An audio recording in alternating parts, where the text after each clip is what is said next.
Mas tem duas coisas que tanto os veterinários quanto os proprietários, para ser feliz, a gente tem que aceitar. Tá bom?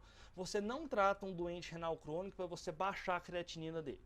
Pessoal, porque baixar a creatinina nele, a gente não faz. O que você pode fazer? Você pode estimular os rins com a fluidoterapia, isso vai baixar um pouco a creatinina desse paciente. A gente está falando do nosso gato doente renal crônico, não confunda isso com a doença com doente renal agudo, com a insuficiência renal aguda, tá bom? Porque o que perdeu de néfron, perdeu. Esse paciente nosso aqui já perdeu no mínimo 70% de néfron e a gente não tem hemodiálise. Pronto, e acabou. Uma coisa que é muito comum às vezes as pessoas ficam muito animadas com isso. Às vezes você pega um gato que está com 7 de creatinina, aí você faz a fluidoterapia, 24 horas depois baixa para 5, e aí você continua essa fluidoterapia e daí você não tem uma melhora maior.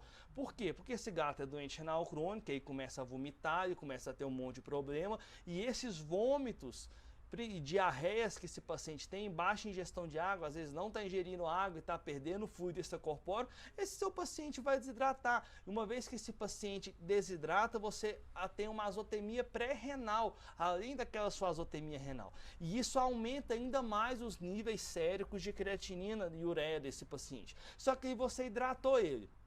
Uma vez que você hidratou ele, você recuperou a condição sistêmica dele, a condição volêmica dele, e você fez com que aqueles 25, 20% dos néfrons daquele paciente voltasse a funcionar melhor, porque você reidratou, restabeleceu a pressão, a hidratação daquele paciente. E aí esse paciente baixou de 7 para 5, tá bom?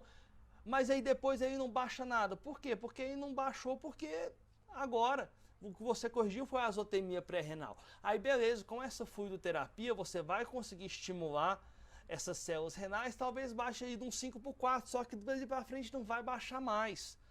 Você precisaria fazer uma hemodiálise. A gente não tem hemodiálise, não tem transplante renal.